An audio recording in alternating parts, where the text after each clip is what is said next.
Barat itu bangkitnya Barat dengan pemikirannya, dengan teknologinya sampai menjajah ke negeri-negeri Muslim, sampai menjajakan gitu, menjual ide demokrasi kapitalis sekuler itu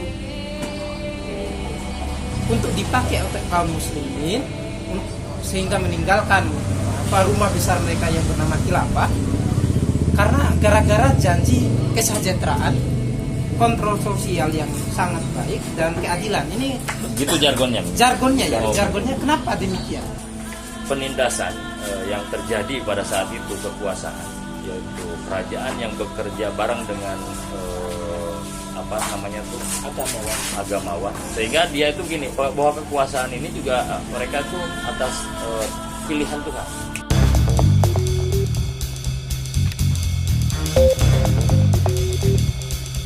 Assalamualaikum warahmatullahi wabarakatuh. Wassalamualaikum kita di sana. Salam warahmatullahi wabarakatuh. Waalaikumsalam. Jumpa lagi kita di Wirawiri Kupi. Bisnis, ngopi, ngaji dakwah, on stage. Kalau disingkat jadi Bingung dah. Itu serius kan? Bingung dah. Bisnis, ngopi, ngaji, dakwah. Dakwahnya dah. Bingung dah. Gak jelas. Iya, ini memang nggak jelas ya, karena kita akan membahas sesuatu yang memang tidak jelas. Di awalnya orang percaya bahwa itu membawa pada kesejahteraan, ternyata ujungnya nggak jelas. Apa itu? Iya gitu. Nah, kita bahas tentang kapitalisme dan kesejahteraan. Tapi walaupun bingung dah, itu ya. Tapi bahasanya berkelas loh ini. Iya. Keren banget ya. Lagi trending saat ini minyak goreng.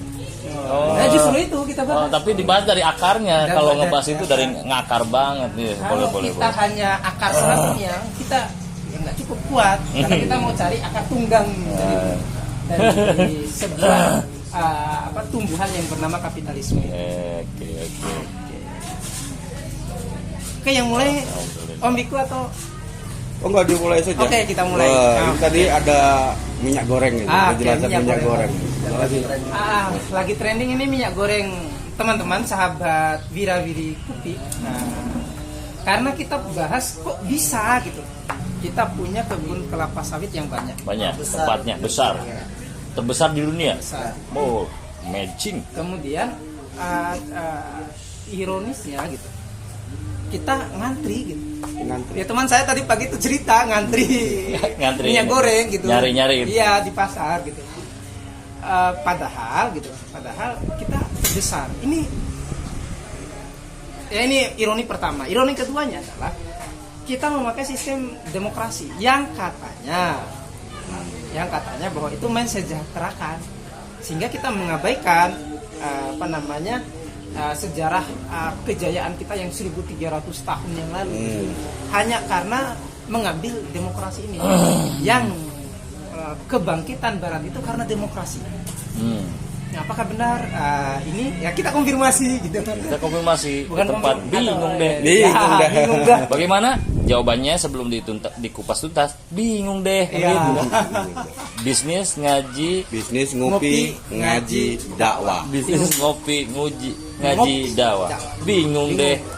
Jadi tadi antum nanya dulu dong biar enak. Ya. Kalau bagaimana? Kita jawabnya bingung dah.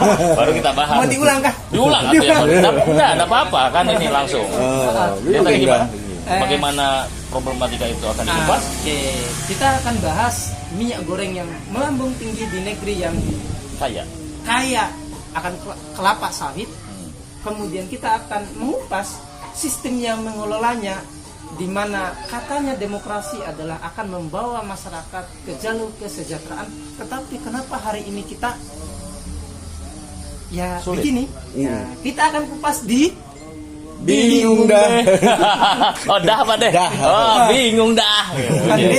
Bingung dah. Jawabannya bingung dah tapi langsung dikupas ya. Oke. Oh, boleh. Mantap. Kita bahas di akarnya. Dari akarnya. Ngomong-ngomong ini, Om Biku, Kang Iya, sama Mas Riz. Saya belum kenal. Oh, kenalan. Oh iya kenalan. Hai guys. Hai guys. Hai guys. Ini pemeran utama di belakang. Pemeran utamanya ini. Tapi ada. Terus dia kelihatan. Oh iya. Wira-wiri Ngupi ini di mana? Ini di Ngisbat. Ngisbat bosku. Oh, di Itu kedainya Bos Q. ada singkatan lagi ya? Ngobrol Islam bareng sahabat. Oh. Ngisbat. Ngisbat bosku. Oke, kita Banyak lagi betul ya singkatannya ya. banyak singkatan. Wira-wiri Ngupi sekarang ini lagi kita di Ngisbat, ngobrol Islam bareng sahabat ya di Isbat gitu. Ngomong-ngomong masalah tadi ya, masalah minyak goreng yang melampau tinggi di negeri yang hampir semua di pulau ini itu dipenuhi oleh kebun sawit. hampir ya tidak semuanya juga gitu. Nah kemudian dikelola dengan sistem demokrasi yang katanya terbaik. Ini kira-kira ya kenapa demikian?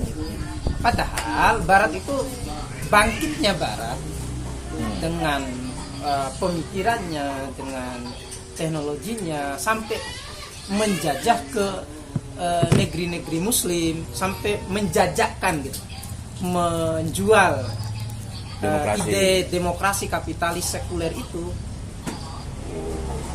untuk dipakai oleh kaum muslimin sehingga meninggalkan rumah besar mereka yang bernama khilafah karena gara-gara janji kesejahteraan, kontrol sosial yang sangat baik dan keadilan. Ini gitu jargonnya ya. Jargonnya kenapa demikian? Apa yang salah? Apakah salah umat Islam yang tidak bisa memakai gitu, menggunakan itu demokrasi ini sehingga akhirnya nggak kecapai gitu atau apa gitu ya? Kenapa ini? Gimana? Biar nggak bingung Cuman dah. yang pasti dirasa sekarang ini adalah hilangnya minyak goreng ini. Iya. Hilangnya minyak goreng ini apakah berkaitan sama produk demokrasi atau tidak kan Ya, gitu kan. okay. Tapi secara informasi itu katanya dengar-dengarnya dari para pengusaha kelapa sawit, produk kelapa sawit ini diekspor ya. Itu artinya kebutuhan luar negeri lebih dipenuhi, didahulukan ya, karena harganya memang menarik. Harganya luar biasa, lebih tinggi kan gitu.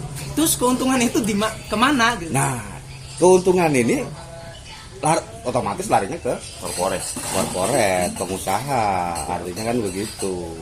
Nah, sedangkan sistem daripada pemerintahan yang mengatur kebijakan-kebijakan pengusaha ini banyak yang mendukung peraturan-peraturannya. Jadi pengusaha ini lebih banyak mendapatkan profit daripada pemenuhan kebutuhan masyarakat. Kayaknya harus lihat ke kamera deh, gagahnya Om Vigo ini nggak kelihatan. Nah, dilihat sama pemirsa. Nah, seperti itu. Jadi kita dapat hasil buangannya aja. Hasil buangannya. Ini sebenarnya hasil buangan ini didapat dari pengusaha tadi, yang artinya produk kualitas rendahnya itu tidak bisa diekspor, atau kebijakan pemerintahnya memang yang mengatur kualitasnya ini. Nah kan gitu. Sebenarnya kalau saya lihat ada dua ini sih sebenarnya kan. Karena kan kalau kita mau ekspor itu kan harus uji klinis dulu. Ya. Sepenuhnya dapat langsung lempar itu kan.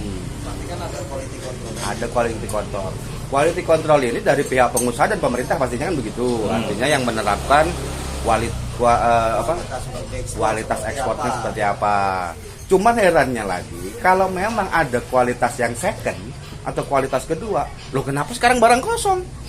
Nah kan gitu. Buat masyarakat sendiri loh ini. Artinya pemerintah harusnya mempertimbangkan ini kan gitu. Nah itu yang ada apa di balik itu? Ada apa di balik itu kan gitu. Apakah memang punya jangan-jangan punya hubungan dengan tadi yang kita bahas, yang kita pertanyakan di awal dengan demokrasi? Ya. Kalau menurut saya sih, analisa saya ini sengaja ditutup-tutupi atau ditutup untuk apa? Ini kan sudah masa-masa mulai memanas ya, sudah mulai mau pilpres ya. Jadi untuk mencari simpatisan itu bagi-bagi sembako atau apa. Nah, di antaranya mungkin itu disimpan dulu untuk nanti modal kampanye. Ini maksudnya biar muncul hero. Ya betul. Dari Hero. suara. Apa Superman? Superman. Superman apa Batman nih? Banyak lah ya. Itu hero ya, Mas. Udah. Kita semua Amatin lari. Kita semua ini cemen masalahnya. Nanti ngebahas superhero-nya malah belok nanti. Oh, belok. Ya, Betul. ya jelas lah, kalau menurut saya juga betul lah, semua penjajaan gitu ya, dari ide kapitalisme ya jelas, di mana mereka akan menghadirkan azas yang paling mendasar menurut mereka adalah azas manfaat.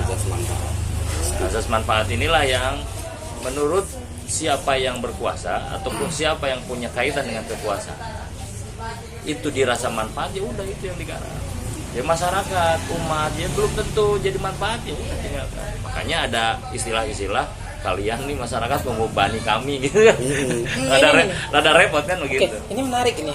Kalau bahasannya bahwa demokrasi ini itu menguntungkan bagi pengusaha,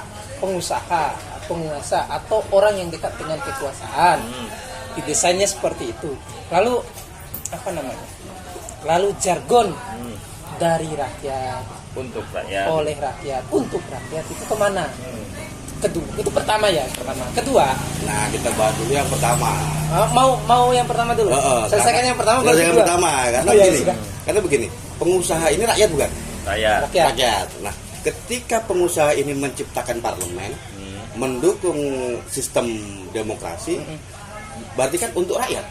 Ceritanya Rakyat kan yang begitu. mana? Nah, untuk rakyat. Artinya kan pengusaha kan termasuk rakyat bukan? Kan begitu kan? Iya. dia bagian dari rakyat. Bagian dari rakyat. Ketika dia mendukung parlemen, mendukung sistem demokrasi, artinya dia menciptakan bentuk penguasaan hukum, undang-undang di parlemen yang oleh rakyat, kan gitu. Betul.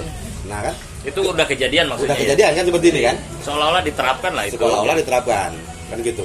Nah, setelah ini parlemen akhirnya menciptakan undang-undang, menciptakan ketetapan, peraturan untuk rakyat, kan gitu. Walaupun sebenarnya rakyat yang terbesar adalah pengusaha di sini yang bermain, kan gitu.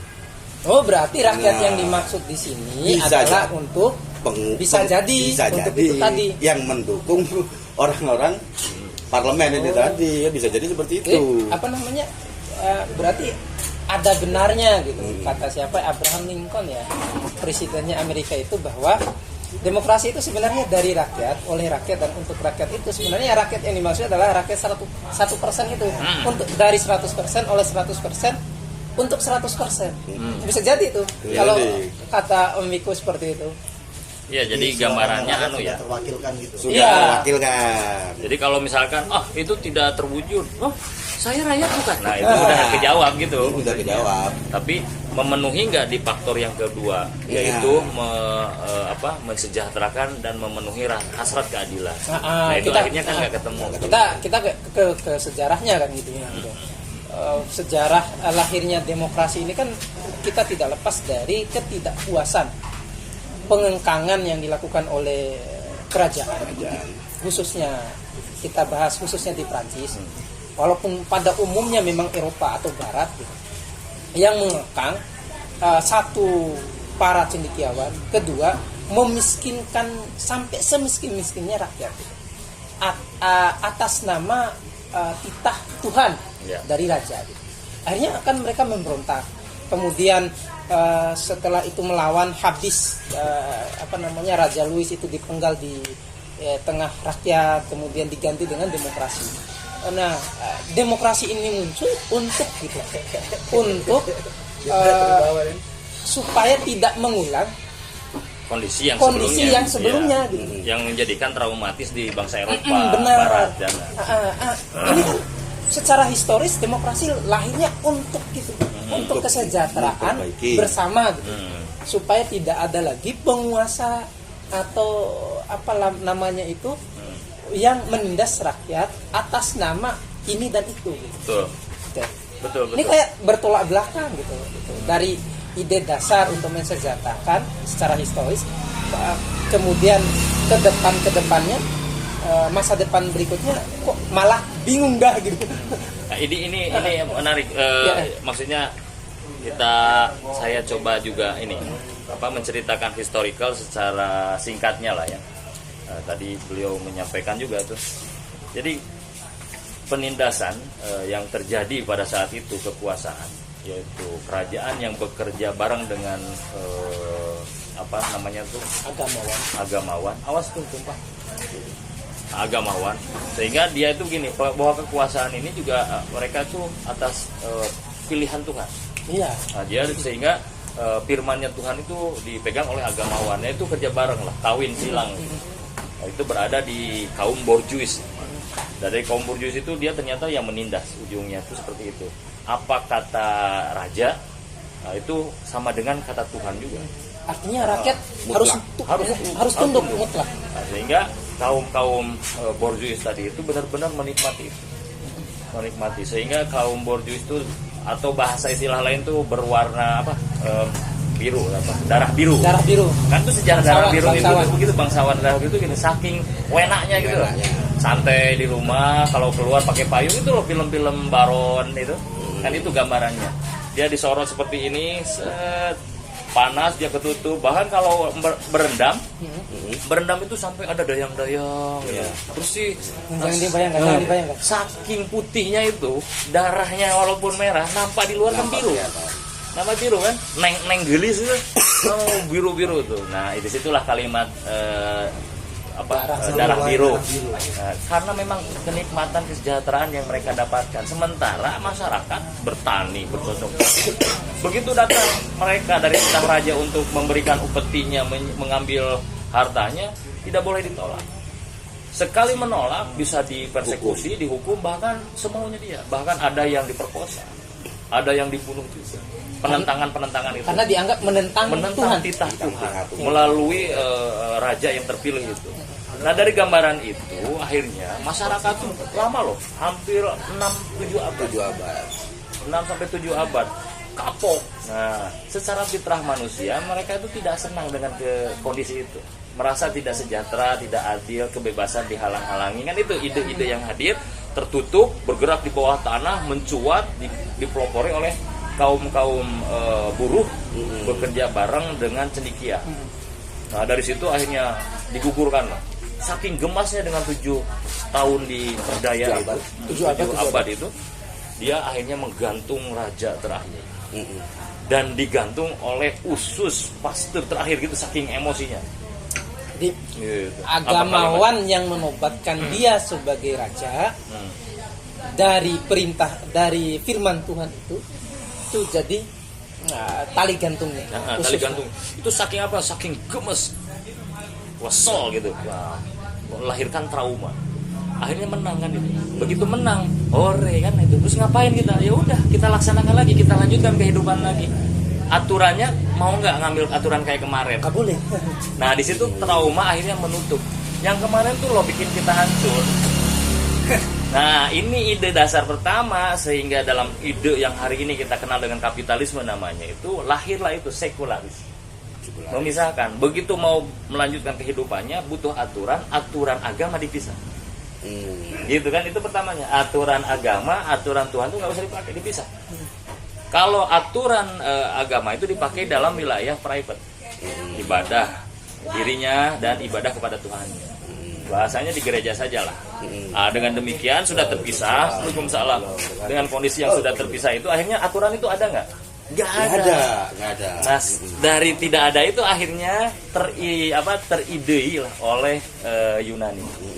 Yunani ini kalau ada perkara-perkara yang harus diputuskan dipanggil 10 orang, ya, didudukkan di lapangan. 100 orang dipanggil, didudukkan di lapangan, lalu diflurkan, musyawarah lah ceritanya. Suara terbanyak gitu yang diputuskan nanti. Itu perwakilan yang dikumpulkan itu ya. 100 orang kursi. Nah, dari inspirasi itulah nanti muncul perwakilan. Sedikit.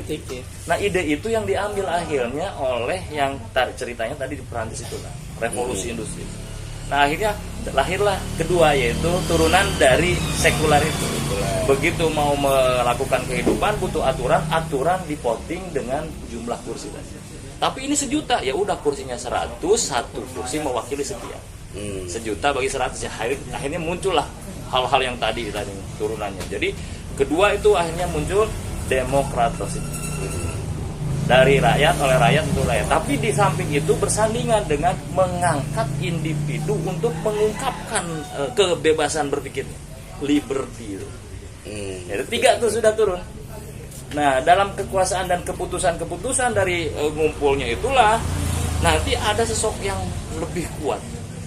Sebagaimana fitrah-fitrah manusia, dan kuat itu biasanya dipelopori oleh orang-orang yang mempunyai duit, Pemilik modal. sehingga keputusan-keputusan yang ditentukan dalam meja itu, meja perundingan itu, dipengaruhi oleh yang punya keputusan atau punya kekuatan. Itulah yang nantinya mewarnai seluruh sifat ide itu. Itu kan satu paket lah.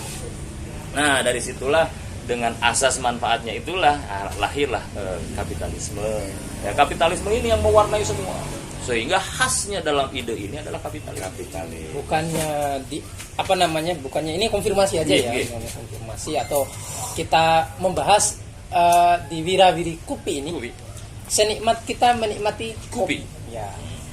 Jadi kita membedah semua problem dari akar Saya aja main sendiri nih wedang sambil apa? Sambil ya nikmat lah. Salah kiblat nih. Nah, Wedang ini. Ini kiblatnya salah ini. Nah, apa namanya? Justru demokrasi itu kan muncul satu. Muncul supaya tidak ada kekuasaan tunggal sebagaimana kekuasaannya raja yang dinobatkan oleh para pendeta bahwa dia adalah wakil Tuhan di bumi. Jadi di demokrasi itu kan pembagian kekuasaan itu ada 3. Eksekutif, yudikatif, legislatif. Yang semuanya itu dibagi kekuasaannya supaya tidak ada kekuasaan tunggal. Ya, kalau dilihat ya ke arahnya ke sini gitu. Di ujungnya tadi walaupun mereka berhasil bangkit ya dari keterpurukan itu.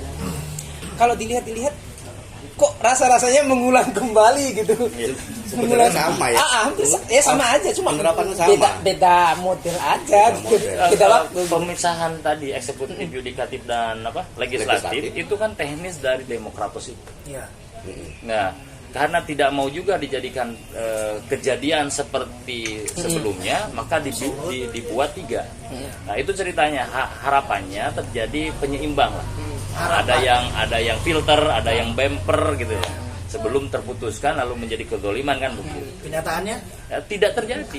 Itu dan malah tidak. satu gerbong ya. Kenapa seperti itu? Karena yang 4 tadi, pertama sekularis, lalu muncul demokratis, di sana ada juga liberalis, lalu sekularis, Kapitalis. lalu muncul kapitalis. Kapitalis ini mewarnai dengan sistem asas manfaatnya. Ini mewarnai, mengikat semuanya. Maka yang khas namanya kenapa menjadi kapitalisme? Karena khasnya dia di 4 ini tuh ini yang paling mewarnai itu. Karena dia ideologi dasarnya ya. Ibaratnya Ideologi dasarnya sekuler. induknya lah. Kalau asasnya sekuler. Asasnya sekuler. Ya, jadi kalau asas itu yang pertama kali melahirkan aturan karena itu asas. Nah, itu asasnya. Tapi kapitalisme inilah yang membuat semuanya terikat.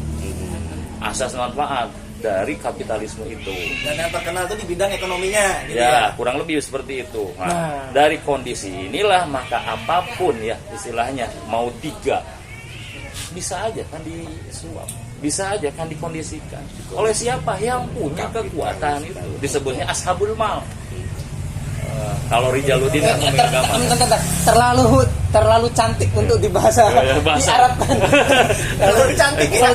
Pemegang duit apa ya? Pemilik modal. Pemilik modal ini terlalu cantik. Pemilik modal inilah yang akhirnya mengendalikan semuanya. Nah, inilah yang tadi disebut korporasi. Walaupun dia lahir dari masyarakat juga secara individu, kan begitu.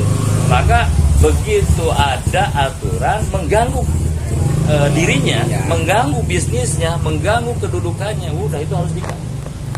Kalau perlu dibatalkan, nggak usah. Tapi kalau menguntungkan ya kita ketok palu saja. Nah, itu kan kita sudah punya bangunannya lah kalau memahami. Maka kalau dikatakan di sini akhirnya saya lebih menarik juga dari segala obrolan ini, akhirnya kita nih asas manfaat ini menjadi distorsi di masyarakat, termasuk umat muslim. Seolah-olah kata manfaat itu baik. Padahal manfaat kalau dibedah itu jadi hancur. Manfaat kalau dibedah akan membuat kehancuran. Sementara mindset kita coba kalau banyak kok manfaatnya. Bahkan semua pertimbangan berdasarkan manfaat dan madharat tuh. Padahal kalau manfaat dibedah secara jujur itu selalu menghasilkan kerusakan. Iya. Coba ya, manfaat misalkan buat ya, sorry, jangan marah. Jangan. Kita contoh ke kalau ke sana kita jadi cengeng semua. Ini. Jangan dulu. Jangan. Kita gini. Manfaat ini aja. Topi ya. Ya, topi. Buat saya manfaat. Tapi ternyata untuk teman-teman belum tentu manfaat. Nah, disitulah porsi manfaat akan selalu bernilai relatif. Tergantung subjektivitasnya orang ya. Ketika saya manfaat, tapi sama Kang Riswanto sama Kang Ruslan enggak mau. Panas sumuk. Iya, enggak bisa. Iya. Kita masih sehat aja kok rambutnya gitu. Gitu Ini kan? bukan rasis ya. Ayo, tutup. 2 lawan 2. Itu juga manfaat ya kan gitu kan. Manfaat, tapi buat yang lain belum tentu manfaat. gitu kan. Saya punya jenggot gitu. Nah, gitu ya. Nah, dari gambaran itu bisa dibab lain lah, ngebahas tentang the power of manfaat itu benar-benar punya power atau enggak lah kita bahas. Kan kenyataannya kan pada saat zaman dulu begitu sistem kapitalis ini diterapkan setelah dilewat dari darkness dari penggelapan, mereka benar-benar maju loh, Ustaz. Kan mereka maju begitu ya kan? Mereka berkembang pesat menjadi negara yang besar, menjadi negara yang powerful pada saat itu. Oke. Lanjut dengan itu juga. Peradabannya luar biasa pada saat itu. Nah, lanjut juga itu. Tapi itu bisa dibahas dengan mudah sekali. Oke. Nah, lanjut dari sana. Nah, tidak bisa dipungkiri gitu. Barat yang hari ini kemudian diwakili oleh Amerika sebagai kampionnya demokrasi. Kalau kita ada apa-apa, kiblatnya ke sana. Walaupun misalnya di Asia kan kita ngambil contohnya Korea. Korea itu kan kiblatnya. Kalau mau lihat kapitalisme Korea. Di Asia ya. Di Asia. Kalau dunia ya Amerika gitu. Kalau mau lihat ateis gitu atau komunisme ya lihat korup atau lihat China. Nah, tapi gitu di awal itu mereka sudah berhasil dengan kebangkitan berpikirnya itu bahwa tanpa agama ya kita tanpa agama mereka gitu, kita bahkan menjadi pemimpin dunia gitu ya. Ada apa-apa tanpa misalnya kita ambil contoh Rusia versus Ukraina gitu. Di sepak bola, karena saya juga hobi sepak bola gitu, suka nonton gitu. Di sepak bola, FIFA itu sudah menyatakan bahwa saya harus buka baju ngomong-ngomong, saya tidak sadar kalau baju kita ini makanya sama gitu. Bukan. Terus lanjut. Di sepak bola itu FIFA itu sudah menyatakan no politik. Tidak ada politik dalam sepak bola. Nggak boleh ikut campur politik dalam sepak bola. Termasuk agresi militer Israel ke Palestina. Itu kan nggak ada gitu. Siapa Pogba, Mesut Ozil, Riyad Mahrez yang stand with Palestine, kami bersama Palestine, itu dicemooh oleh para fans. Tapi hari ini Rusia melakukan agresi militer ke Ukraina, itu semua langsung ngerti we stand with Ukraina. Kami bersama Ukraina. Itu aneh loh. Ya. Sebuah kedudukan yang tidak konsisten. Tapi semuanya mengamini. Karena apa? Karena mereka jadi kiblatnya, penguasanya. Ya. Nah, dari posisi ini kita melihat bahwa Eropa atau Barat pada umumnya, atau dunia Barat lah, Amerika Eropa itu menjadi penguasa itu karena kapitalis yang dengan dasar sekularisme itu menjadi itu di sisi kekuasaan global ya, menjadi penguasa dunia, walaupun ya enggak penguasa amat sih, tetapi tentu saja kebijakan politik di sebuah negara dipengaruhi oleh mereka. Betul. Ini gimana gitu? Di satu sisi kita katakan bahwa justru kapitalisme demokrasi ini asasnya ya bobrok gitu. Kedepannya itu pasti ya juga bobrok, mau kesejahteraan, mau politik, mau apapun nggak bobrok. Tapi di satu sisi kita melihat bahwa tadi lagi Eropa Barat secara keseluruhan, Amerika Eropa itu menjadi penguasa pada hari ini, menjadi kiblat apapun pada hari perfilman, musik, entertain, kemudian semua menjadi modern, kiblatnya ya. fashion menjadi kiblatnya ke sana gitu. Ya kalau nggak Amerika ya Korea gitu. Nah, gitu. Gimana? Nah, kalau kita bedah ini, kita iya. bedah. Menurut saya ya sah-sah. Jam berapa ini? Ini sembarang aja, mau izin dulu aja. Ya. Sampai jam Bebas. berapa? Bebas aja kita nih. Kalau sudah selesai baterai HP-nya, laptopnya sudah mau tutup. Dulu sebentar. Boleh. Mantap. Oke. Di agenda warawiri kopi bingung deh. Ya, itu tuh bebas lah ya. Bebas. Tapi ini masih ini. Oh, iya. Oh iya. Jadi durasinya lebih Ini panjang. kopi Arabica dari W Roastery diolah dengan tangan dinginnya Isbat. Kalau Di teman-teman kopi di Isbat. Kalau harganya rakyat ya, Rakyat. harganya. karena Tapi kita kelasnya kelas mewah. Oke, karena kita ngobrol Islam, meleknya dengan kopi bersama sahabat, itu meleknya dengan kopi. Meleknya. Ya teman-teman, kita lagi ngobrolin masalah kapitalisme untuk kesejahteraan di Nisbat. Isbat. Ada yang bilang kan berarti dengan Amerika ini ya pemimpin kapitalis dan demokrasinya, tapi mereka ini mempunyai pasukan preman pasar bebas itu katanya NATO, benar nggak sih? Jangan. Jangan dulu. Yang tadi belum kelar tuh. Jangan Jadi dulu, nanya loncat-loncat. jangan dulu Tadi loncat. kan Kita bingung kan? kupas Nah, dulu kita yang yang tadi. Tadi yang disebutkan. Tapi oke, itu begini. Tapi mereka berhasil kok. Ya, Kan itu kan. berhasil. Terus menjadi kiblatnya orang-orang dunia. Benar. Dari sisi peralatan, dari sisi alutista, dari sisi perekonomian. Itu juga sebuah jargon saja. Jadi saya akan menggambarkan begini. Pada faktanya banyak berita yang kemarin baru di-share tuh di grup, salah satu grup. Pada faktanya masyarakat yang notabene menjadi kiblatnya seluruh dunia, mereka kesakitan. Mereka tidur sampai tidak punya tempat Di jalanan. di jalanan, di mobil-mobil. Itu lebih banyak loh di mereka. Kenapa? Karena saking kapitalismenya di sana Nggak punya tempat untuk berlindung. berlindung ya, nggak punya tanah gitu ya. Jadi kalaupun mau disebut oke begini, faktanya enggak. Tapi kok di luar nampak bagus. Nah, Iya. inilah artinya kekuatan opini. Sehingga saya ingin menggambarkan begini. Kalau 8 itu ingin menjadi besar dengan skala 10, maka yang lain harus di bawah 8. Ngerti? Ya. Kalau 8 ini ingin dikatakan puncak tertinggi, maka yang lain nggak boleh lebih dari 8. Dia semuanya harus dipangkas, harus menjadi nilainya 6 atau lebih rendah lebih bagus, sehingga 8 itu menjadi puncaknya satu-satunya 8. Nah, mau apa caranya terserah, termasuk disebutnya ngebohongin data, terserah, atau memang benar-benar faktanya diamputasi semuanya, dimiskinkan gitulah bahasanya. Ingat yang 73% yang puas tadi. Nah, dengan gambaran itu maka dia akan terlihat gemerlap, perfect. Perfect. Termasuk juga itu dalam kehidupan apa? Membuat satu sejarah dan menyembunyikan sejarah. Kayak Gitu. kok saya jadi ingat filmnya apa? Movie-nya Iron Man atau Transformer gitu. Saking nggak ada musuhnya Amerika itu, mereka sampai membuat semacam musuh itu dari luar angkasa yang bentuknya robot. Orang-orang nggak tahu itu kalau film Transformer itu artinya bahwa Amerika itu saking nggak ada lawannya adalah makhluk luar angkasa, robot. Dan Orang kan nggak walaupun ngerti. fiksi ya. Walaupun fiksi gitu. Semakin saya akan menggambarkan mereka itu paling kuat. Super power.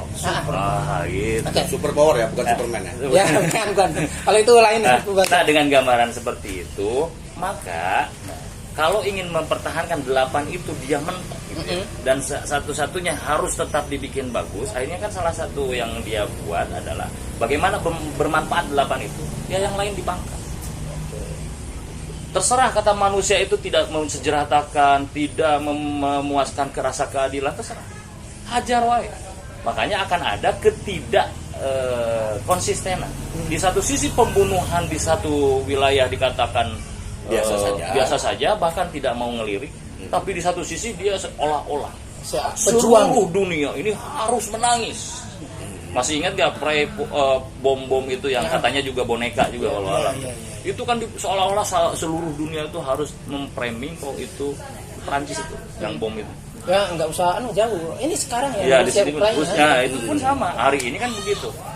Berarti kan tidak konsisten. Di satu sisi Palestina dengan anak kecilnya dihantam biasa-biasa saja. Tapi di Ukraina yang mungkin jumlahnya jauh lebih sedikit dibanding malah itu ya. Nah kan tidak melahirkan ketidakkonsistenan. Buat kita istilahnya ya bisa saja tidak konsisten, tapi buat dia indah. Kenapa ya asas manfaat dia begitu? Ya. Menurut dia itu manfaat. Ini yang harus diangkat. Nah disitulah akhirnya manfaat tidak akan pernah memuaskan. Nah oleh karenanya satu paket yang tadi ada sekularisme, ada liberalisme, ada demokratisme, ada kapitalisme dengan azas manfaatnya. Ini akan membunuh dirinya sendiri. Oke, boleh dirinya sendiri. Berarti bisa dikatakan apa ya? Bahwa kebangkitan Barat, Amerika, Eropa itu adalah kebangkitan yang batil gitu. Yang rapuh. Bahkan itu kebangkitan bohong. Oke. Gini ya, kalau mau disebut kebangkitan dari mereka, bahan dasarnya sudah ditemukan di Islam. Misalkan mau disebut masalah apa ya, modernisasi barang, modernisasi dari kemutakhiran mesin misalkan. Lo yang nemukan rumus-rumusnya umat Islam. Bukan bukan. Misalkan pesawat penemu barat itu. Nah, Galileo. Oh itu tadi yang dibahas tuh. Kalau dia 8, dia dipangkas gitu. Makanya akhirnya butuh mengkaburkan sejarah. Karena kalau dibuka sejarah mereka tidak lagi menjadi wow. Maka butuh itu. Nah, secara bahan semuanya ditemukan oleh Islam. Semua bahan ditemukan oleh Islam. Misalkan hari ini dengan teknologinya kan disusun dari binom-binom. Modal binom adalah angka 0. Penemu orang Islam, ulama, alim ulama pada zaman kejayaan Islam selama 13,5 abad itu di Abbasiyah. Kedokteran sama. Pesawat universitas sama. pertama kali, Piston, rumah sakit pertama kali. Piston penggerak umat Islam. Nah, gitu. Tapi itu kan ulum. Jadi boleh-boleh saja sok diambil. Tapi yang tidak fair adalah mengklaim. Nah, terus menghaburkan sejarah. Nah, dalam kondisi-kondisi itu sudah dikatakan apa ya? Itu pengklaiman. Jadi kebangkitan yang bakal bohong. Yang kebangkitan yang rapuh ya. Rapuh akhirnya. Secara sains teknologi oke lah itu nilainya netral atau bahkan itu penemuannya orang kaum muslimin gitu. Muslimin dan itu sok-sok bangga. Nah, kita tidak diklaim lah. Oke, gitu. tidak diklaim. Oke, sahabat Wirawiri Fupi. Kita sudah bahas ini akar kebangkitan. Mulai sih kan? Kebangkitan, sejarah kebangkitan bahwa mereka bangkit karena dari demokrasi dengan sekularismenya, karena traumatis selama 7 abad mereka didikte, kemudian dimiskinkan, disengsarakan oleh kediktatorannya kerajaan monarki yang berselingkuh. Berselingkuh ya. Bahasanya berselingkuh. Berselingkuh dengan gerejawan. Tapi juga kita tidak boleh menafikan bahwa kebangkitan Barat dengan demokrasi kapitalismenya, dengan sekularismenya juga hasil perselingkuhan para politisi, para cendekiawan dengan agamawan juga. Yes. Karena istilahnya lobby politik mereka menyatakan bahwa udah kamu ngurusin agama aja, kami yang ngurusin politik. Oke gitu. Iya, betul. Gitu ya. Pemisahan itu. Jadi tetap saja kalau saya boleh ngambil ya, ngambil ya. Setuju tidak setuju ya, sadar tidak sadar, ternyata peran agama ini yang diwakili oleh para agamawan, kalau dalam Islam kan ulama ya, itu tidak boleh dinafikan. Jelas. Terkait dengan kebangkitan suatu kaum. Ini benang merahnya di situ. Misalkan gini, dimulai yang tadi sekular lah, yang akhirnya melahirkan satu peradabannya menjadi kapitalisme, ideologi yang diembankan menjadi peradaban. Nah, itu kan karena ada apa? Yang tadi tawar menawar, jalan tengah maslahat antara pihak agamawan dengan yang tidak mengakui agama. Kan itu jalan tengah. secara fitrah dia mengakui keberadaan Tuhan yang tidak bisa dinafikan. Ya, di satu sisi lagi dia kapok dengan kondisi yang 7 abad tadi. Akhirnya muncul apa? Jalan tengah. Itu yang disebut sekuler. Oke, dipakai saja tapi di ranah itu. Tapi untuk perilaku usaha, bisnis, pergaulan nggak usah ikut. Kan itu jalan tengah yang dilaksanakan oleh mereka. Tapi benang birunya apa? Benang birunya mereka menganggap pentingnya agama tapi khawatir dengan agama. Maka clue-nya adalah apa? Kayak ada jargon tuh ya, politik itu kotor, agama itu suci. Ya kan itu kan agamanya ada ketersinggungan tuh. Ya. Nah, ada ketersinggungan. Maka betul ya dikatakan Kang Ruslan itu tidak bisa dinafikan. Kenapa tidak bisa dinafikan? Karena fitrah sebagai manusia. Nah, ini dituntaskan di dalam Islam. Nah, dituntaskan di dalam bahasan-bahasan Islam. Nah, makanya dalam gambaran tadi bahwa ada jalan tengah. Jalan tengah dari apa? Ya antara agama. Agama itu yang harus kita pahami ya adalah apa? Eksistensi Tuhan itu ada. Eksistensi Tuhan itu ada, jelas gitu ya. Tapi atas ketapokan yang sudah berjalan 7 abad, dia nafikan, dia ambil jalan tengahnya. Boleh ngomongin itu, tapi di bagian sini. Tapi untuk masalah muamalah, untuk kehidupan, pergaulan, terus dagang, bisnis, nggak usah pakai dah. Hukum juga nggak usah pakai dah. Nah itu kan jalan tengah. Sekali lagi poinnya, ketersinggungannya di titik itu ada agama, di titik yang lain juga agama. Berarti yang terpenting adalah agama. Kenapa? Tidak bisa dibuang karena itu fitrah sebagai manusia. Oke. Nah, titiknya itu. Ini menarik ini. Menarik sahabat Wirawiri Kupik. Kenapa umat Islam yang dulu 1300 tahun itu berjaya dengan agamanya, bangkit dengan agamanya? Dulu mereka adalah bangsa yang terpecah. Quraisy sendiri, Madinah sendiri, ini sendiri, kemudian kabilah, kemudian disatukan, diikat dengan akidah Islam yang berjalan 1300 tahun, kemudian terpesona melihat kebangkitan Barat. Ini kenapa gitu? Apakah memang ini ya, ini apa karena memang gitu Barat ini dengan pemikiran kebangkitan kapitalisme, sekularismenya itu memang cantik dan menggoda untuk diadopsi oleh kaum muslimin, oleh penguasa-penguasa muslim, atau memang kaum muslimin inilah yang kemudian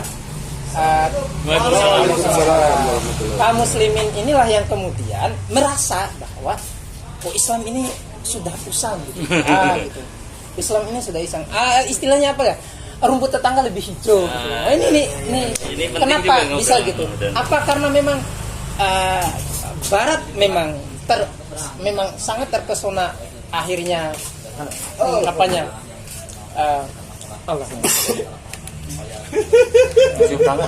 Kamera di sana. Enggak apa-apa. Sini Kang. Sini aja. Sini masuk. Masuk. Ini diulang kah? Langsung aja pertanyaan yang tadi. Oh, ini harus diarahkan dulu ke pemirsa. Mungkin karena mereka menawarkan prinsip kebebasan tadi kan. Ini larinya adalah apa? Ini apakah karena memang pemikiran Barat itu sangat menggoda, sangat mempesona, kemudian di satu sisi apakah memang Islam itu sudah memang usang untuk dilihat, atau memang gitu istilahnya mereka tidak mau lagi terikat dengan Islam, atau memang Islam ini keagungannya tertutupi oleh lemahnya pemikiran mereka. Expired date. Ada expired date-nya. Jadi kalau tidak bisa ini kalimat ini kata expired apa itu ramat sobek expired ada luarsa takut keracunan.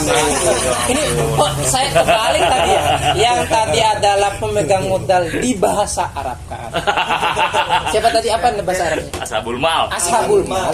Ini yang bahasa Indonesianya itu adalah sudah kadar luas di bahasa Inggris kan. Ini kebalik. Mending kalau benar bahasa Inggrisnya itu ini jadi ketukar. Bingung dah. Ini jadi ketukar pemirsa. Peradaban Barat itu menukarkan diri dengan peradaban Islam sebagaimana kita hari ini. Gimana?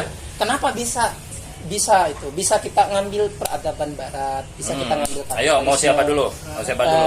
Mau meninggalkan Islam? Apakah memang karena Barat lebih oke setingkat atau 2 tingkat daripada Islam, atau memang kejumudan berpikir kita, taraf berpikir kita yang memang merosot kita tidak mau berpikir lagi. Ya kita orang sudah jaya, orang sudah kaya, sudah jadi itu, sudah mau jadi apa lagi, mau kerja, lucu gitu kayak gitulah. Gimana? Itu karena apa? Ada kalau saya bisa mengklasifikasikan 2. Pertama, jalur bisyarah. Oke. Itu tumbuh dari keimanan, itu agak berat. Istilahnya kita kan ngobrolnya sambil ngopi biar meleknya. Kita ngebahas yang satunya. Yang kedua ini jalurnya adalah jalur sejarah histori. Bahwasannya kecemerlangannya Barat hari ini itu bukan tiba-tiba muncul begitu saja. Dalam kondisi 2 perbandingan itu begini nih. Ini merendah, menurun ya.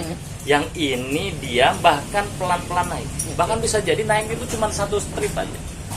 Tapi yang sebelah ini turunnya langsung drastis gitu. Ya itu teori yang tadi 8 harus nampak bagus, maka tumpas yang lain. Nah begitu.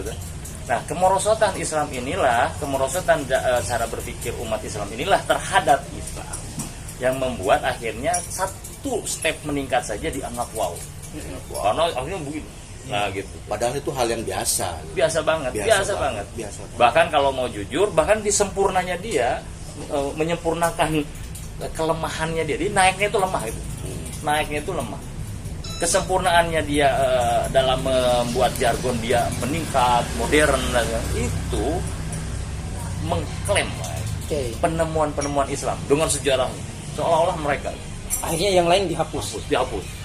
Dan itu keseriusan mereka, saking seriusnya, dan kita tidak merasa sedang dibodohin gitu.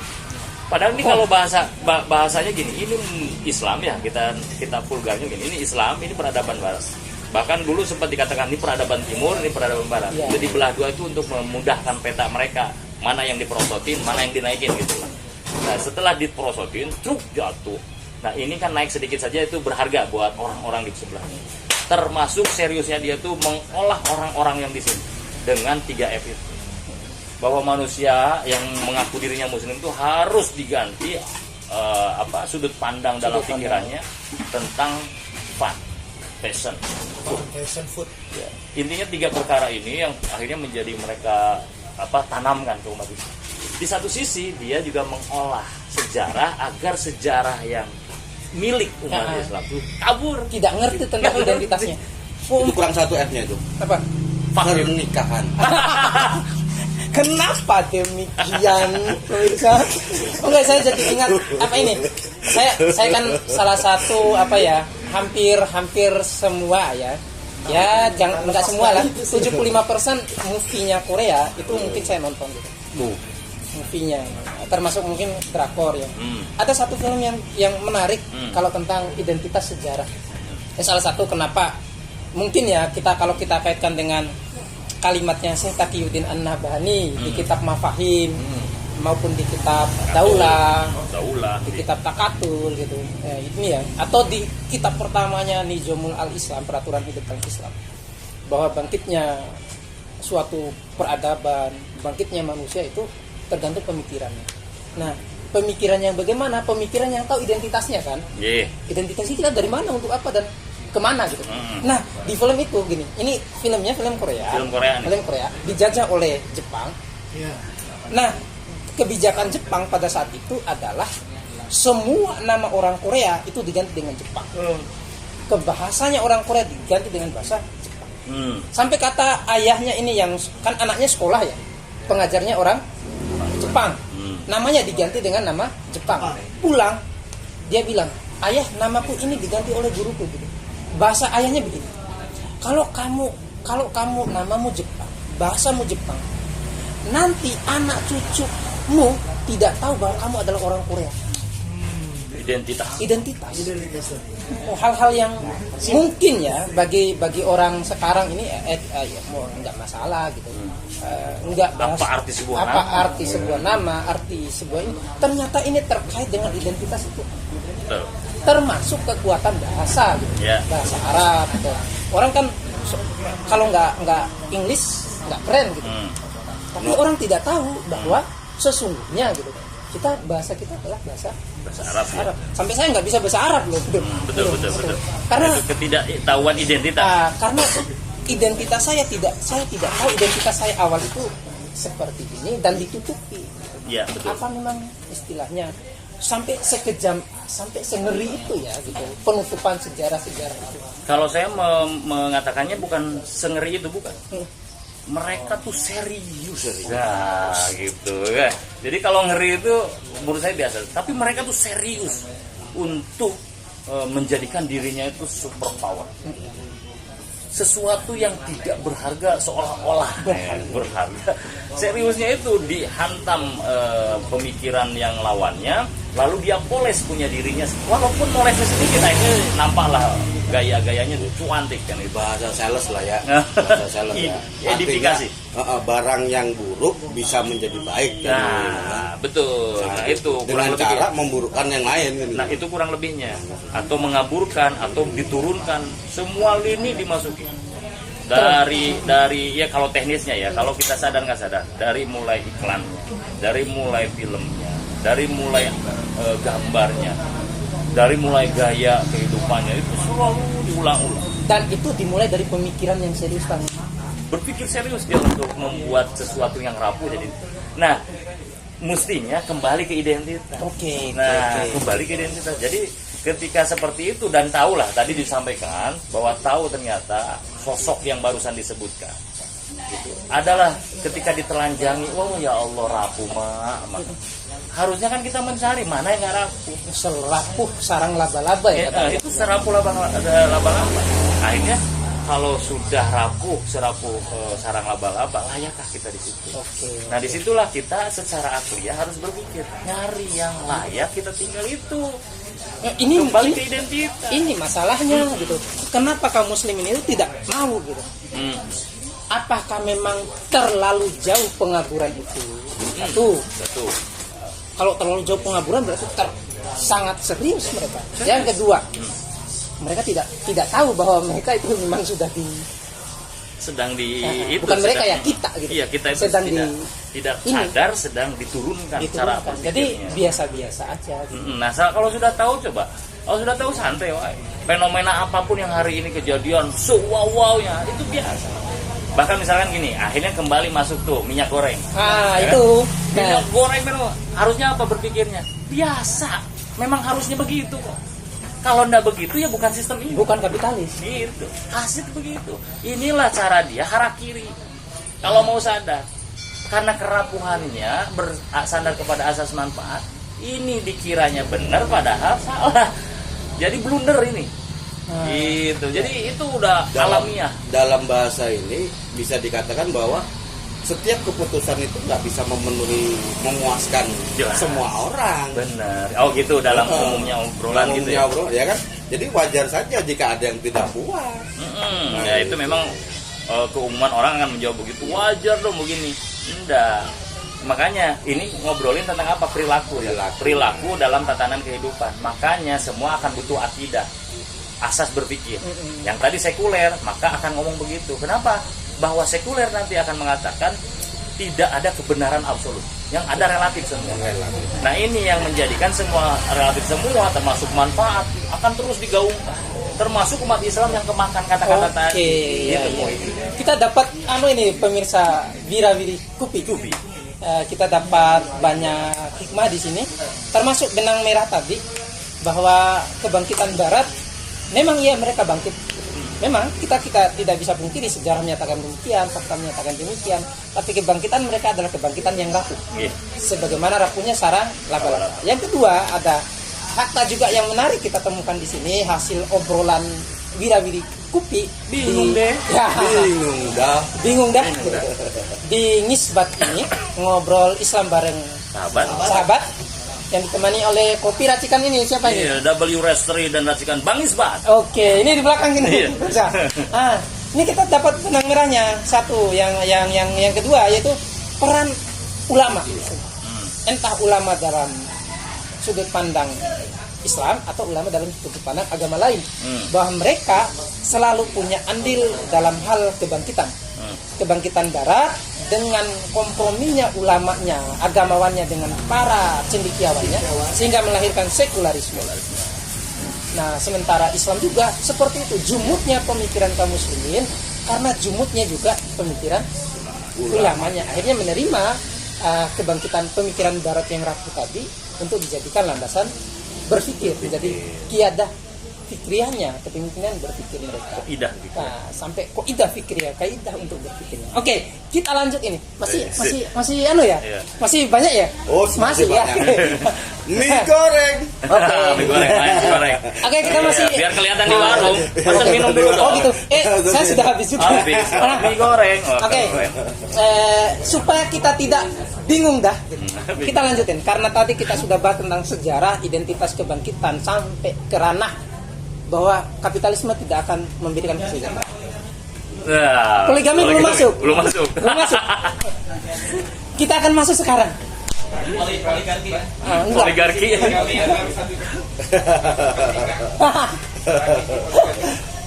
Nah, kita akan masuk ke pembahasan. Kalau tadi adalah sejarah di mana benang merahnya kita temukan, kita akan masuk ke bagian mungkin 90% dari ideologi kapitalisme, munculnya demokrasi, munculnya sekularisme.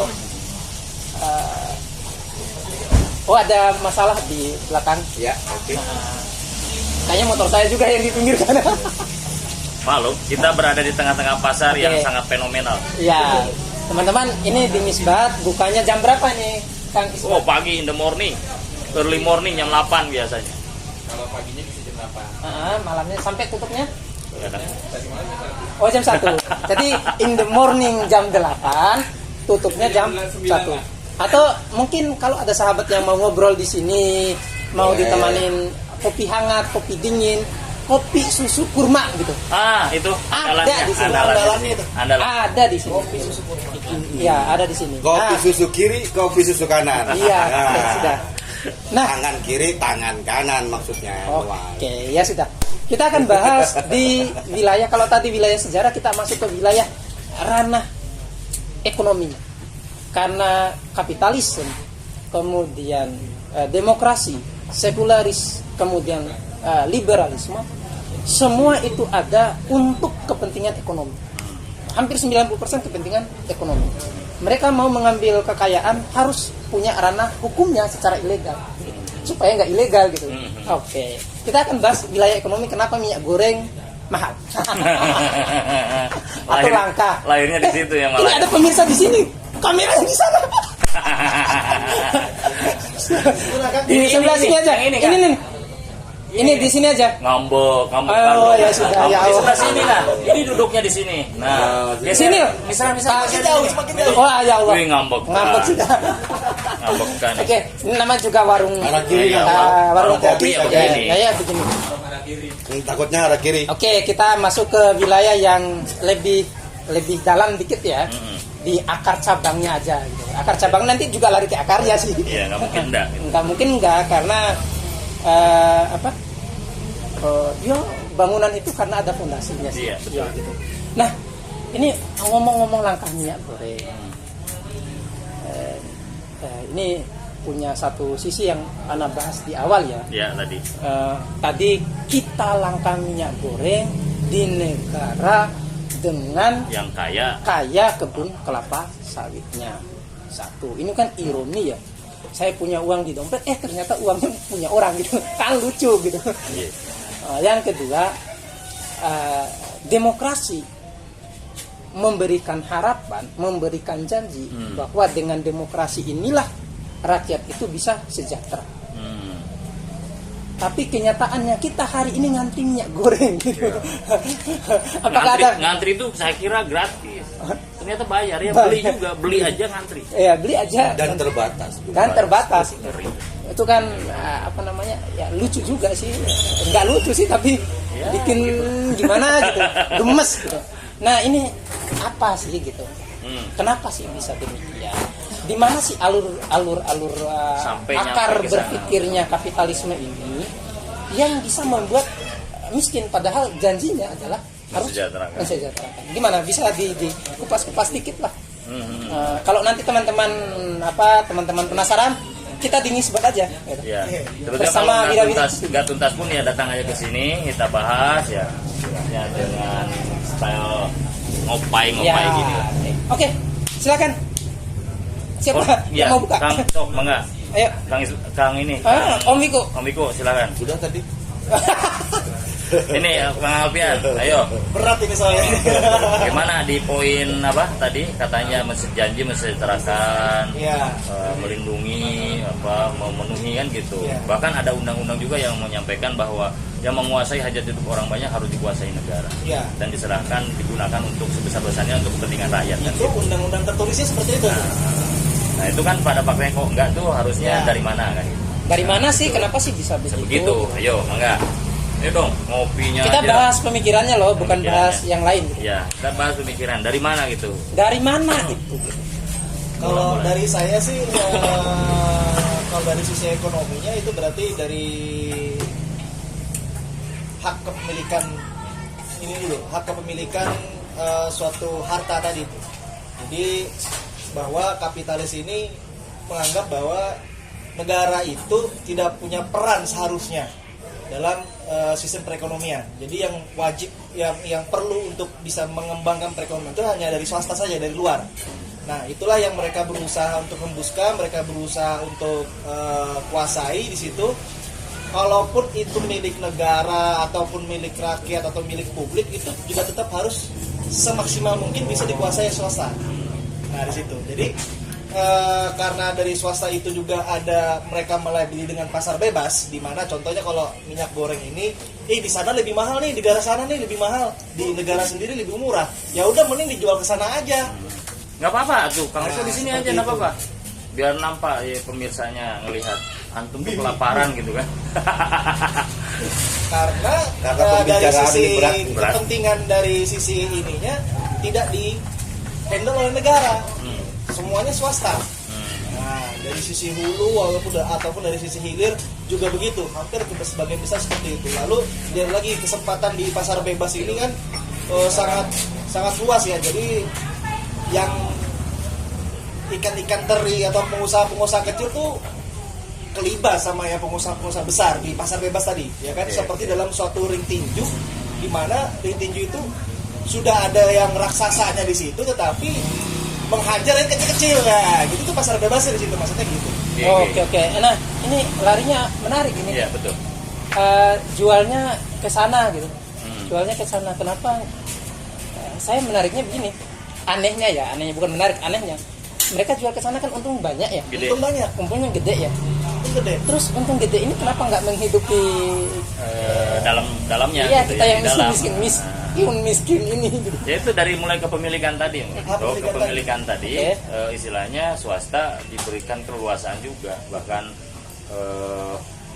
kita kalau melihat hari ini, ketika dikelola oleh swasta lebih profesional daripada oleh Iya.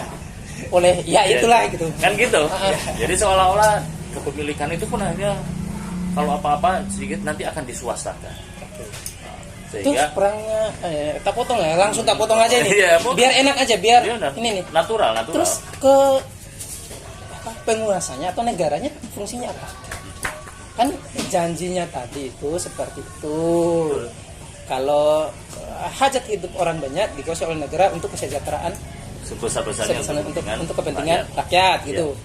Nah, terus peran negara apa? Kalau semuanya perannya diswastalisasi. Ya, peran negara mengatur. Oke. Peran negara hanya mengatur. Kayak ya. contohnya apa sih, Ustaz? Pertalite ini atau pertama kata Jangan sebut merek ya. Perta ya, bensin ya. Bahan bakar. Bahan bakar, ya kan? Bahan bakar sudah hampir sebagian besar itu dikuasai oleh swasta. akhirnya negara ini hanya mempunyai kewenangan dalam mengatur saja, mengatur dan menjaga. Nah di situ ya bahasanya masih memberikan subsidi. Nah padahal tidak ada. Kubi gitu. Ini obrolan yang sangat berat gitu. Obrolan sangat berat. Tapi bagaimana dibikin ringan? Tapi akan dibikin ringan, tapi nggak bisa ya. Saking beratnya ini sahabat kita Om Biku harus ngisi bensin. Banyak, harus isi. Logika tanpa logistik itu namanya anarkis. Ya. Anarkis banget. Iya, banget ya. Nah, oke, lanjut. Kalau dalam gambaran saya kan itu betul, undang-undang itu butuh untuk menjadikan jargon-jargon itu tetap lestari.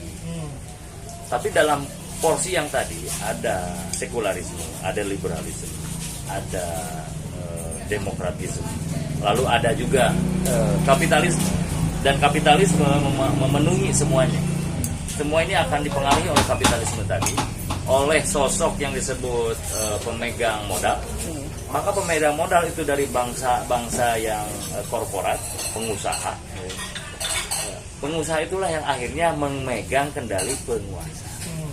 Jadi ada undang-undang, nanti ada undang-undang turunan yang akan menjadi spesifikasi terhadap hal yang lebih detail, misalkan namanya tuh ya minyak ini kan gitu. Undang-undang minerba.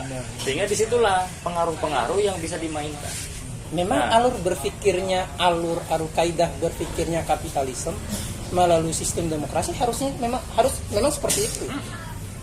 Memang seperti itu. Itu karakter, tabiat yang lahir dari 4 hal tadi yang sepaket tadi, yang keempatnya ini yang menjadi namanya itu.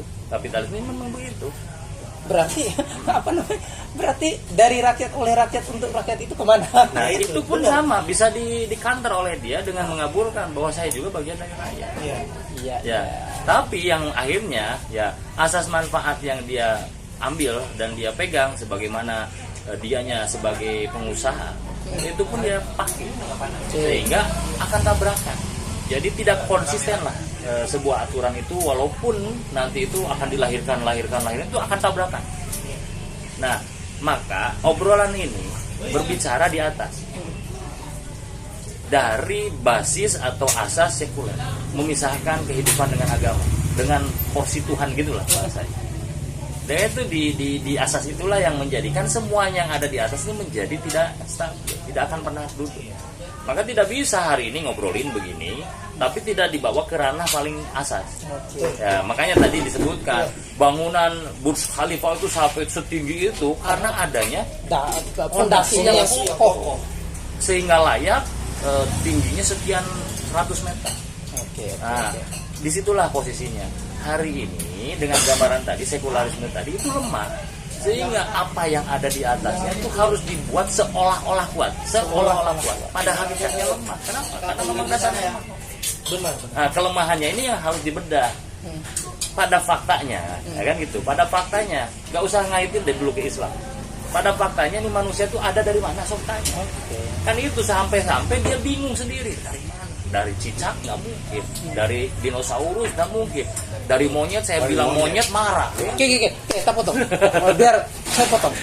Mungkin agak sedikit terjawab ya. Jadi bahwa banyak pertanyaan-pertanyaan kita ini, loh kan wakil rakyat. Seharusnya wakil rakyat ini kan mewakili suara-suara rakyat nih. Berarti sudah diwakili gitu. Harusnya kan. Nah, tetapi begitu mereka membuat kebijakan yang mengatasnamakan rakyat, tapi kok rakyatnya banyak menolak, kan bingung kan? Iya itu. Karena diwakili. Padahal rakyat ini menolak. Nah, ini masih rakyat ini yang bingung. Nanti akan ada jawaban juga. Misalkan yang tadi kursinya ada 100, tapi ada 1 juta. Jadi bagi 100 berapa? 10.000 ya? 10.000 berarti kan satu kursi mewakili 10.000. Terus dia bilang, aku lo sendiri mewakili 10.000 otak dan kemauan. Ya nggak mungkin. Tidak mungkin diakomodir. Dia nggak mau. Jadi akhirnya ya keputusan dia. Keputusan dia akhirnya datang ke menduduki kursi itu atas alamat siapa, peran siapa, kapitalisme kan, orang-orang yang punya biaya. Dari situlah dia harus berterima kasih. Karena itu ya membutuhkan suatu kereta besar tadi ya. Dan mereka itu sangat subjektif untuk kepentingan mereka sendiri. Nah, terkait tadi orang butuh Tuhan, butuh sesuatu yang harus diagungkan. bukankah dalam kapitalisme kan tidak menghapus sekaligus agama, tidak menghapus peran agama. Kita tidak bisa berkata bahwa mereka menghapus agama, enggak. Tetap ada. Gitu. Iya betul. Tapi balik lagi peran agama di sini di mana? Karena kalau kita bahasakan seperti ini, dari mana kita berasal? Orang kapitalis akan mengatakan saya dari Tuhan. Kemudian dia percaya surga neraka. Jadi ujung sama awal udah benar. Udah benar gitu. Nah, di mana sih salahnya mereka itu? Kita kupas di sini. Iya, kita kupas di sini. Jangan kemana-mana, pemirsa Wira-Wiri Kupi, supaya nggak bingung dah. Gitu. bingung dah. Kita kupas ini. Apa sih masalahnya? Gitu. Kita nolak. Kita menyatakan bahwa kapitalisme itu ya orang yang menafikan adanya peran Tuhan di kehidupan ini. Padahal mereka secara awal mereka mengakui bahwa akidah ini mengakui kita diciptakan oleh Tuhan dan kita akan dibalas dengan surga dan neraka. Dan kembali kepadanya. Di mana sih salahnya? Baru di mana letak? Di mana letak salahnya? Oke. Tapi sebelumnya jangan dulu ya. Jangan dulu. Biarkan lewat dulu ya gitu. Oke. Sip, sudah. Oke. Ketidakbenaran mereka ini langsung aja tidak benar. Ya. Karena dia berupaya bohong terhadap fakta-fakta kebutuhan dia. Jadi gini, bahwa asal mula kehidupan, sehingga kan ngomong bukan tentang manusia saja, atau tentang diri, misalkan saya tentang Wiku, atau siapa yang paling super power lah terkenal misalkan di dunia ini, Misran lah, ya kan? Mick Misran, bukan Mick Tyson. Mick Misran. Mick Misran ini sesuatu yang itu pun tidak ada asal mulanya dari siapa, gitu. Sehingga tidak hanya manusianya, tapi kita berpijak di buminya, kita butuh airnya, kita butuh makanan dari tumbuhannya, kita butuh apapun ya, akhirnya itulah yang disebut alam semesta. Manusia, alam semesta, termasuk juga ruhnya atau kehidupannya, nyawa yang menempel pada mereka, kepada tumbuhan, padi, akhirnya lalu mati padinya, kan itu nyawanya ya. Kita juga bakal mati ya itunya. Sehingga yang fakta yang ada, manusia, alam semesta dan kehidupan ini sesuatu yang hadir hari ini.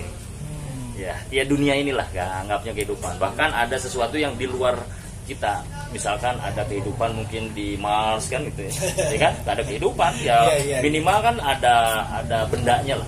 Adalah pokoknya gitu lah. Sehingga kan 3 perkara ini harus difaktakan bahwa ini lemah semua. Dengan kita tarik kepada diri kita manusia, yang manusia itu lemah, seutuhnya lemah, nggak bisa apa-apa, nggak tahu apa-apa lah. Termasuk orang-orang berbicara kayak gini nih ngomong, ya bahasa ini dari siapa? Itu yang harus jujur ditarik dari mana asalnya. Sehingga bahasa pun nih kita ngomong ini apa ujug-ujug bisa ngomong begini? Bisa. Atau kita ngomong bahasa Indonesia asal mula dari mana? Terus tarik aja. Akhirnya ke bahasa Arab misalkan. Kalau kita mau ngomong ke bahasa Arab, orang yang pertama Adam tuh di mana sih? Arab misalkan. Kita hari ini kenal. Oke, berarti bahasa Arab. Oke, Adam yang menemukan bahasa Arab. Enggak. Adam manusia nggak tahu apa-apa. Sehingga dia tuh butuh sesuatu, informasi tentang nama ataupun bahasa. Nah itu pun dari Tuhan lah, bahasa saja dari Tuhan. Kalau sudah mau jujur, kalau bahasa saja dari Tuhan, kira-kira ilmu dan sebagainya dengan kehidupan aktivitas hari ini dari mana? Dari Tuhan. Ini yang akhirnya jujur, sehingga kita tuh tahu nggak bab ini untuk apa, benda ini untuk nggak tahu. Oh berarti kita memang asalnya itu bodoh ya? Bodoh, nggak tahu apa-apa. Nah, dari yang ada kebodohan itu kita sosok hadir tampil bagus. Akhirnya menawar Tuhan untuk tidak ikut campur dalam perilaku bermasyarakat, bernegara, mengatur hubungan interaksi, terus berekonomi lah, itu yang kita akan bahas. Nah, itu yang akhirnya dibuang. Inilah ketidakbenarannya dan ketidakjujurannya mereka melihat fakta-fakta. Bahasanya secara kodrat atau fitrahnya lah, sebagai makhluk tuh ya begitu. Sehingga kalau ada yang ngasih tahu harusnya tuh diambil, tidak hanya bab dirinya dengan Tuhan, harus bagaimana menyembah dirinya dengan dirinya, bagaimana mempergunakan perilaku untuk dirinya seperti makan, minum, berpakaian, buang hajat.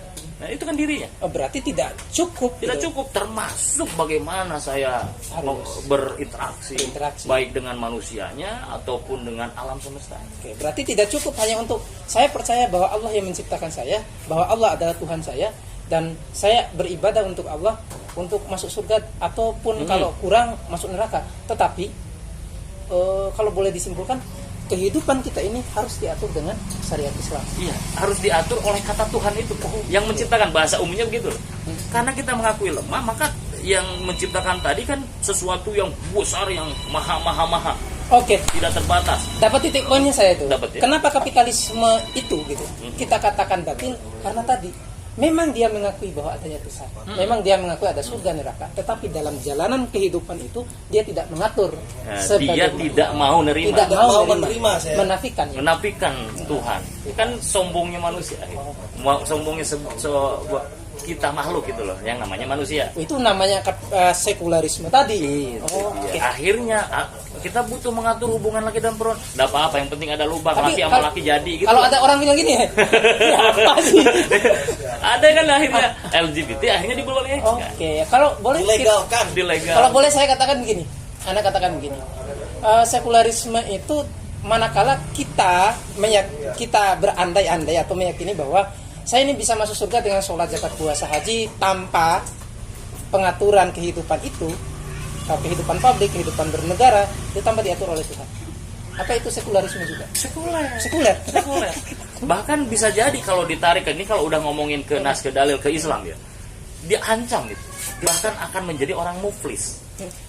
Orang yang benar-benar rasanya tuh soleh banget. Saya ini layak masuk surga. Dengan gambaran yang tadi, dirinya dengan Tuhannya, dirinya dengan keluarganya, dirinya dengan dirinya, di keumuman, bisnisnya, permodalannya, macam-macam sudah. Itu disangkakan akan selamat, justru enggak. Karena di situ apalagi dikaitkan dengan dalil, kalau udah masuk ke ranah akidah Islam. Bahaya nih, kalau sudah buka baju, rompi, jaketnya, bahaya kita ini. Nah itu akhirnya akan menjadi orang yang muflis di akhirat. Bahkan gitulah, dengan keyakinan dia harusnya merinding, susah tidur gitu, tidak betah. Gerah ini kenapa harusnya gitu? Ini harusnya diatur. Ini kenapa kemana? Nah ini terus.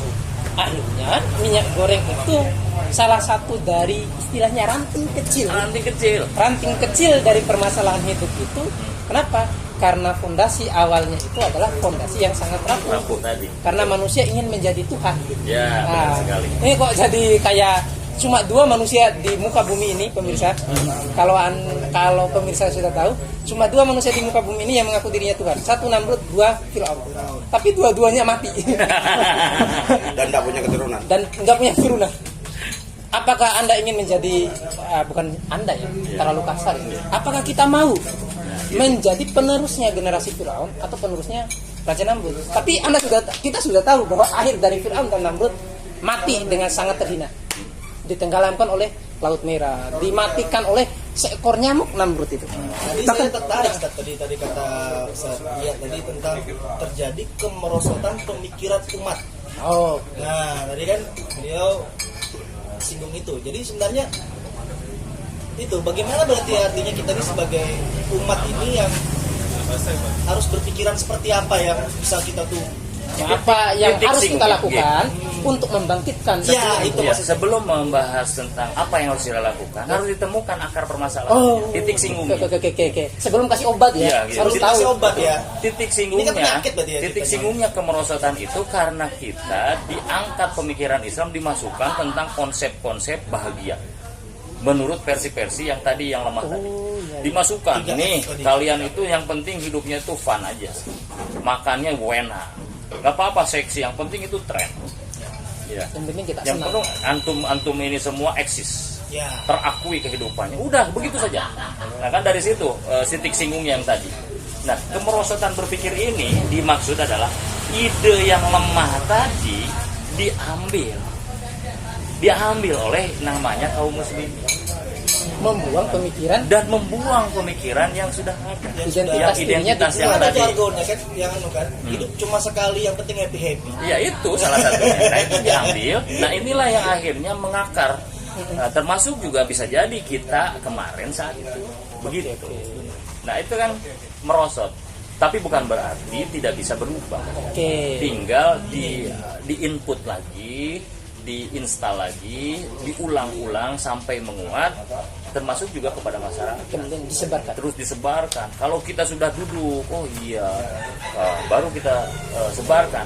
Nah, titik bangkitnya maka harus menghadirkan pembanding tadi, kembali ke identitasnya, dicek identitasnya. Kalau sudah memang itu yang memuaskan akal kita, memenuhi kepuasan fitrah sebagai manusia, menenteramkan dengan dua perkara ini, menenteramkan jiwa-jiwa kita sesuai dengan fitrah, akan menenteramkan jiwa. Maka ketika diperbandingkan, ini dengan seketika hilang. Wajahul hakul batil, dalilnya itu kan batilnya akan hilang dengan datangnya hak. Nah, hak ini salah satunya di Islam dengan gambaran yang tadi, memuaskan akal sesuai dengan fitrah, menenteramkan jiwa. Itu datang, ini roboh, disinilah kekuatan yang akan membangkitkan. Makanya pemikiran ini yang harus ditundukkan kepada Islam. Dengan mengaitkan kepada fitrah tadi, sebagai manusia yang lemah, kembali ke asasnya, melihat alam semesta ini nggak mungkin deh kecuali ada yang menciptakan. Begitu ada yang menciptakan, pasti yang menciptakan itu bukan kaleng-kaleng lah bahasa anak muda. Artinya itu ajali, tidak terbatas. Semuanya kalau disebut hebat tidak terbatas hebatnya, kalau kuat ya tidak terbatas. Pokoknya maha. Sementara kita sebaliknya, mau ngomong saja diajari. Dan itu di Al-Baqarah kan naik ke dalilnya. Itu udah diajarkan.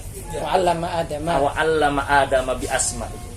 Adam itu dikasih tahu nama-nama benda oleh Allah melalui malaikat Jibril. Benda namanya. Berarti nama ini sekaligus bahasa. Gak begini, dilihat ada batu ya, ini batu aja, benda. Tapi notabene batu, dilihat-lihat, ditengok, terpantau, tang, masuk ke otak. Ini adalah kira-kira batu. Hajar. Nggak begitu, dikasih tahu hadal hajar, ini hajar, ini batu, ini aswad namanya, ini hitam. Itu diajarin oleh Allah melalui malaikat Jibril kepada Adam. Bahasa aja. Nah kalau kita udah mikir ke sana, kita lemah, ya atuh boro-boro tahu nama, apalagi fungsi benda, termasuk bagaimana berperilaku, bagaimana mengatur kehidupan. Kalau tidak, lihat, bikin aturan sendiri, bikin ngarang-ngarang aturan sendiri, apa yang terjadi? Minyak goreng langka. Ini apa? Langka. Habis itu ngantri itu beli, kembaliut, mahal lagi. Terus dikatakan ini negeri apa? Negeri tumbuh kembangnya kelapa sawit. Aneh lagi. Hanya dilempar gitu aja tumbuh gitu. Akhirnya kan aneh lagi. Ya begitulah. Nah, Oke. sehingga gampangnya apa tadi bilang? Ini kejadian fenomena ini memang harus terjadi karena ini tabiat dari sebuah kerapuhan yang tadi. Ini yang harus paham oleh masyarakat, oleh umat. Oke, mantap. Ini harus belajar dulu. Kita sudah 1 jam mungkin ini sudah ya. Mau 1 jam ya. Sahabat Wirawiri Kupi. Wirawiri Kupi apa? Bisnis ngopi ngaji dakwah. Kalau disingkat? On Street disingkat bingung dah. Kita sudah membahas akar dari sejarah kapitalisme, sekularisme, liberalisme, demokrasi, dari mana mereka berasal, dan kita sudah juga membahas bagaimana kerapuhan berpikir dari kapitalisme, demokrasi, sekularisme, kemudian bagaimana kerapuhan juga kebangkitan barat yang kita jadikan kiblat hari ini. Yang sesungguhnya permasalahan minyak goreng yang langka hari ini adalah salah satu ranting kecil dari permasalahan gitu, yang disebabkan oleh dasar pemikiran kapitalisme itu sendiri. Apa masalahnya dengan kaum muslimin? Sudah dibahas tadi bahwa permasalahan kaum muslimin adalah melihat hijaunya rumput tetangga sehingga membuang identitas dirinya sendiri mengganti dengan kapitalisme. Padahal kapitalisme itu adalah dasar pemikiran yang sangat rapuh. Maka apa solusi yang diberikan di Wirawiri Kupi yang tempatnya di Misbat, ngobrol Islam bareng sahabat. Kameranya nggak bisa ke sana ya. Betul. Anunya apa? Sini dong anunya. Terima. Dengan peracik kopi. Peracik kopinya adalah Kang Isbat. Kalau teman-teman mau ngobrolin apapun yang lebih faidah, ya Islam lah tentunya.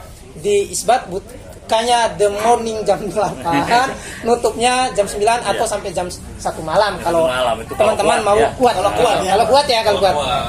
Nah, kita sudah bahas itu, akar permasalahannya kita ada di kita mengambil pemikiran barat yang seolah-olah itu tinggi padahal itu rapuh, dan kita membuang pemikiran Islam. Harusnya Identitas tadi ya. identitas tadi harusnya kita tetap percaya dengan identitas Islam kita, karena Islam datangnya dari Allah Subhanahu wa taala yang maha semuanya, maha segalanya, dan tanpa batas dan tidak ada kepentingan sama sekali. Sehingga apa yang harus kita lakukan hari ini, jadikan Islam sebagai dasar pemikiran kita, kaidah berpikir kita, kiada berpikir kita, dan jangan cukupkan untuk diri sendiri, tapi sebarkan ke umat. Demikian Warawiri Kopi on the street. Bisnis ngopi ngaji dakwah. Bingung dah. Assalamualaikum warahmatullahi wabarakatuh. Waalaikumsalam. Warahmatullahi